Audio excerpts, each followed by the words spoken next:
Our next storyteller is Joanne Telser Frere. Joanne is a dynamic Chicago native with an insatiable thirst for adventure and a passion for literacy. She's traveled the globe, living abroad for over 30 years in France, Qatar, Egypt, and Pakistan. She speaks fluent French while dabbling in Arabic. With a rich career in education, media, and public speaking, Joanne now leads literacy initiatives as the Director of Program Development at Literacy Chicago. She oversees a team of 150 volunteers and indulges in her love for acting and storytelling and reading. Joanne has recently added author to her very impressive list of accomplishments with her book, 33 Ways Not to Screw Up Teaching Adults to Read. She has copies here if anyone wants to buy that. Joanne, come join us.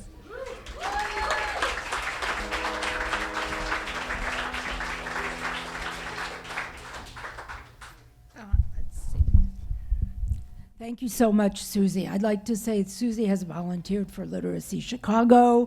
I'm really excited. She helped us innovate a class, Learn to Read Through Theater, and it was very successful, and we're still doing it, Susie. And we wish you'd come back. My story is called Hassan and Me. Just over a year ago, Hassan walked into my office at Literacy Chicago. I greeted him in French and Arabic, two of the many languages he speaks, and his face broke out in a huge smile. With joy, he grabbed me and gave me a hug. No one had spoken to him in his own language for weeks, and he was struggling to understand English, Chicago, and the American way of life. The connection was immediately, and I didn't know how our relationship would change both of our lives. Hassan is from Mauritania.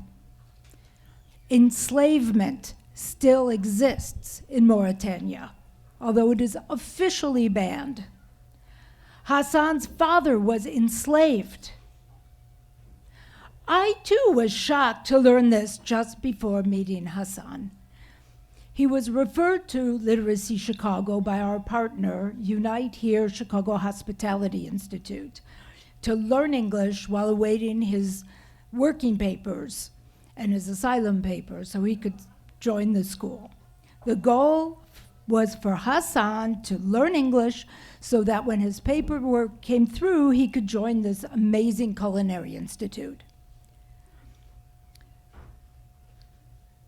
The spark to make the journey to America or to the United States began with an encounter between Hassan and Che Smith in 2017.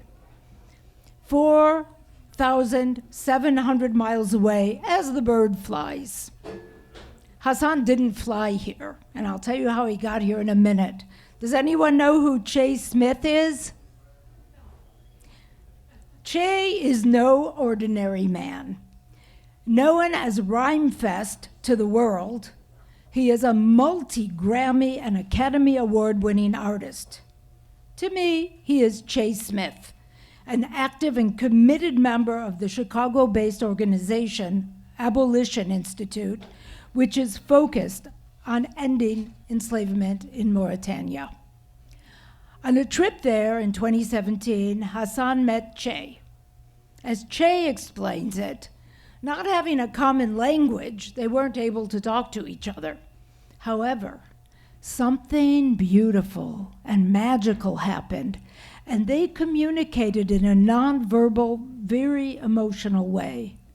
Hassan wanted to know how to get to America, and Che said, from here in the desert, you can walk. What he wanted to say was that if you begin a journey with one step, you can get to wherever you wanted to go. He never thought that Hassan would take it literally. And thus began Hassan's journey, mostly on foot, across 11 countries. He was sometimes alone, sometimes with people. He encountered poverty, cartels, violence, death, and hope. In that hope, he never gave up. Hassan does not give up. And that is one of the most inspiring things about him. Somehow, and I'm not exactly sure how, Hassan ended up in California.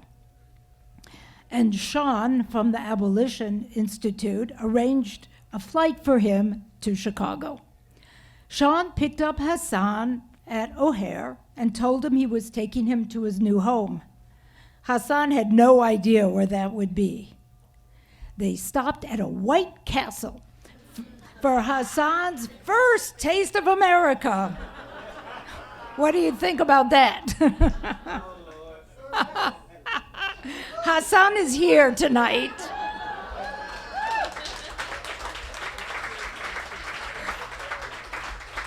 Che and his wife Heather were at home one day when the doorbell rang. Hassan, holding a bag from White Castle, said in broken English, "Brother," this is how he said it with his French accent, "Brother, this delicious." Their 27 love was instantly rekindled, replacing their initial shock. Che and Heather welcomed him and invited him to live in their home as part of the family. And as Becca said, and it gave me the shivers, family can be all around you. Doesn't have to be original one. Hassan started working with a tutor at Literacy Chicago for an hour, Mondays through Thursdays last summer. One day, after a few weeks, I noticed he looked unhappy. And I asked him what was wrong. Although he was happy living with Che and Heather and the family, he was feeling depressed and lonely during the day because he was alone. He wanted to start working, but I told him I thought it was too risky because if he would get caught, he'd get sent back to Mauritania. I felt sad, though, because I, too, have lived in foreign countries, and I know how isolating it can be, especially when you can't understand the language. Then, I have to brag here, I had my brilliant idea. At our office in the West Loop, we offer reading classes to American adults whose reading levels are very low. And by the way, I put some papers around here tonight because maybe you don't know that 1 in 5 adults in the United States cannot read past 2nd to 3rd grade. That's approximately 48 million people in our first world country, not a third world country. Anyway, if you're interested, come see me later. I'll tell you, I can talk about that all night. Anyhow, back to my brilliant solution for Hassan. I did something I had never done before and never even thought of doing. Without asking our executive director, who's also sitting over there, Rich Dominguez, I invited Hassan to join our adult literacy classes. I knew he could read, but he wanted English. And I said, "Are you up for it?" And here's what happened. Our students, who are mostly African American, were thrilled to meet a real African. And they showered Hassan with questions about Mauritania, a country they had never even heard of before. There was instant affinity, and Hassan has told me about how helpful they have been, both in and out of class. They took him shopping downtown Chicago, encouraged him, gave him psychological support and love, and helped him with English when he couldn't understand the language. It was so exciting to see our reading students turn into English teachers. Hassan enjoyed the classes, learning about American history, culture, and about Chicago. His English improved quickly. In fact, in over 30 years of teaching English, I've never seen anyone learn so fast. A few weeks ago, Hassan walked into my office with a smile on his face. he proudly showed me his employment authorization. Overcome by emotion, we cried and hugged. We do a lot of hugging at Literacy Chicago, by the way. I reached out to our partners at the Culinary Institute with joy, and Hassan has started the application process. In addition, he has been trying to organize fellow Mauritanians into a community in Chicago, and I heard through the grapevine that he was just elected vice president of this organization because he didn't want to be president. One of his main goals for this community is to learn English, of course, at Literacy Chicago. So that's the next step. When I saw my beloved students embracing Hassan, I knew my idea had worked. Che and Hassan had become part of the Literacy Chicago family. This is what makes my work worthwhile, seeing adults grow and change through communication, education, and love. Don't forget the love. It is so important. I told you that these two men, Hassan and Che, had changed my life. Today I have the honor of calling both of them my friends. Hassan, with his determination to reach his goals, inspires me and reminds me, when you take that first step in your walk, you start your journey to a new adventure.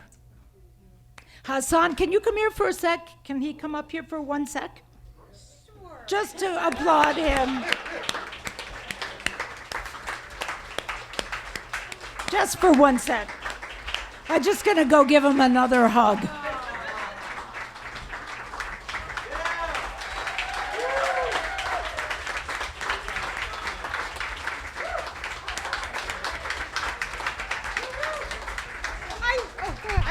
Yeah. Thank you so much. I love Literacy Chicago. Joanne, the teacher, he changed something in my life. I love Literacy Chicago and I love Chicago.